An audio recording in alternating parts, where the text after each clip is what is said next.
Talk royals. Well, last week it was dominated, wasn't it, about Prince Andrew? What did he, didn't he know? Was he going to be losing his titles? Was he going to be ousted from his home? Well, it certainly looks like he is going to be leaving his 30-room mansion in Windsor. Royal. Listen carefully, because by the end of this video, you're going to know the royal story the palace never wanted told.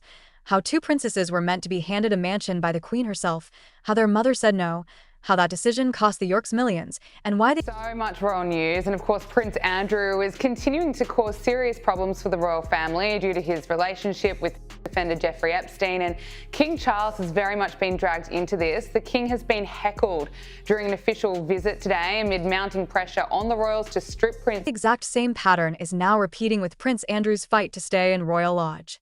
You're going to see how one bad call in 1997 is still haunting this family today, and why Beatrice and Eugenie always seem to be the royals left standing outside the palace door. So stay with me. Let's talk royals. Last week, everyone was focused on Prince Andrew.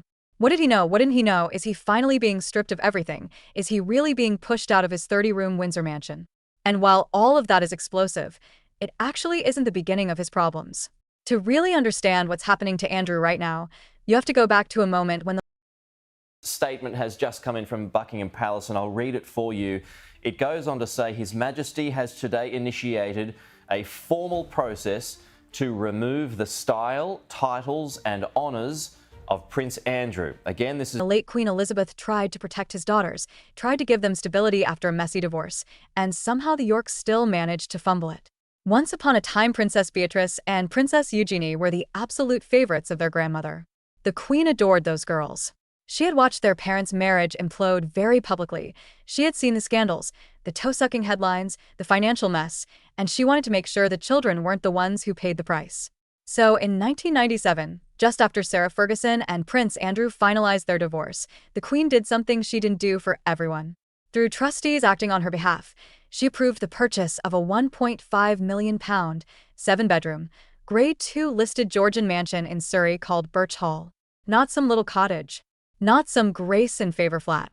A proper country house in Windlesham, with sweeping lawns, towering trees, space for staff, a pool, tennis court, reception rooms, the kind of place that says, you may not be working royals, but you are still the Queen's granddaughters.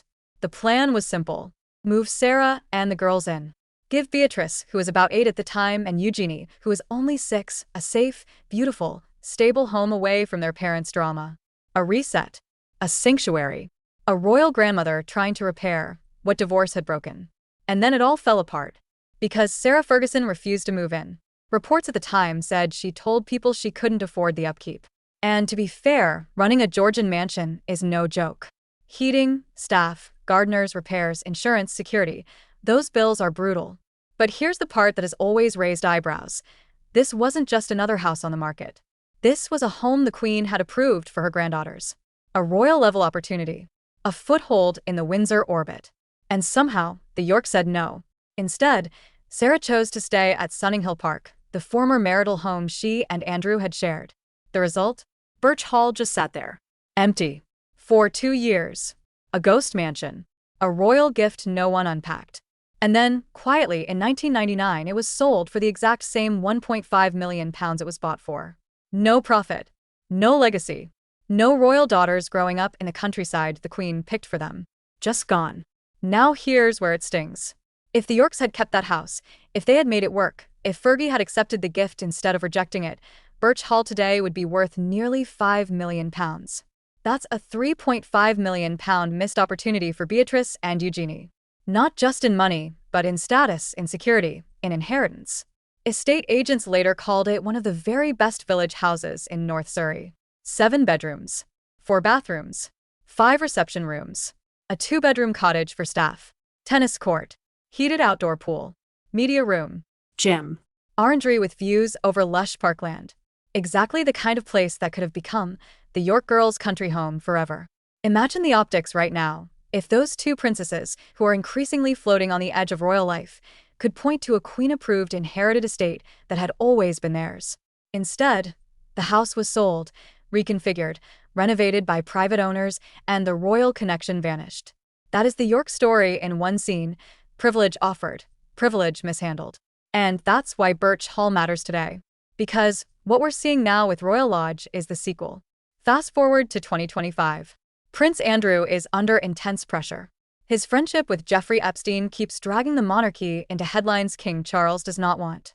On a recent visit, the king was even heckled over Andrew, with people shouting for him to strip his brother of titles. That's not background noise. That's the public telling the crown, do something. So what happens? Attention swings to property, to money, to housing, to Royal Lodge. Andrew has been living there for 2 decades in Windsor Great Park. 30 rooms. A proper, serious, high-status residence. The kind of home you keep if you're still a central part of the royal machine. And yet, Andrew is not. He is not a working royal. He is not out there cutting ribbons for the king. He is not representing the crown abroad. He is a liability. Which means Royal Lodge has become the symbol of royal indulgence. And once that happens, the clock starts ticking. That's why we keep seeing these stories about him being pushed out, asked to downsize, encouraged to move, expected to vacate. It's the exact same dynamic as Birch Hall. The monarchy trying to stabilize the Yorks trying to hold on, and somewhere in the middle, Beatrice and Eugenie watching a house that was supposed to be theirs slip away. Because here's the bit people forget. Andrew reportedly hoped to keep Royal Lodge in the family, pass it on to his daughters, make it a York base for the next generation. But how do you pass on a property when your own position is shaky, when the palace wants you out, when the public is demanding consequences, and when your ex-wife, who technically isn't even supposed to still be living with you, is reportedly asking for her own royal place as part of the move? Yes, that's right. After living together at Royal Lodge for years as divorced exes, Sarah Ferguson and Prince Andrew are now said to want not 1 but 2 residences if they have to go. That is a wild ask when your royal credit is already overdrawn. And that's what makes the Birch Hall story so symbolic. Back then, the Yorks were offered a house. They said no. Today, the Yorks are being told to give up a house, and they're saying no. Different decade, same problem. A family whose relationship with property, money, and royal privilege never quite lines up with reality. Meanwhile, look at the princesses themselves. Beatrice isn't sitting around waiting for someone at the palace to hand her keys. She's married to Edoardo Mappelli Mazzi, lives in a £3.5 million farmhouse in the Cotswolds, private, modern, family-oriented, everything Birch Hall could have been for her 25 years ago. Eugenie splits her time between Ivy Cottage at Kensington Palace and a gorgeous place in Portugal where her husband Jack Brooksbank works in hospitality. They are doing what modern, semi-royal, semi-private people do, building their own lives, taking occasional royal roles, doing charity work, but not relying on the crown to house them for life. And yet, even as they succeed, there's always this shadow. The house they never lived in, the property the Queen bought for them, the security that slipped through their fingers. When Birch Hall came back on the market in 2016 for £4.2 million, the agent called it a proper country house with spectacular gardens. What he didn't say, but what we know, is that it was also a royal what-if. No children's birthdays on the lawn. No Christmases by the fire. No summers in the pool. No teenage princesses inviting friends to a home chosen by the Queen. Just empty rooms and a line in royal history about something that could have been. And now history is looping. Because if Andrew does have to leave Royal Lodge, if the king decides it is no longer politically possible for his brother to stay in a 30-room mansion while not working, if the pressure from the public keeps building, then once again Beatrice and Eugenie will watch a property tied to their childhood disappear. First Birch Hall. Then the dream of inheriting Royal Lodge. 2 chances to root the York branch in bricks and land and legacy, both gone. And remember, this isn't just about houses.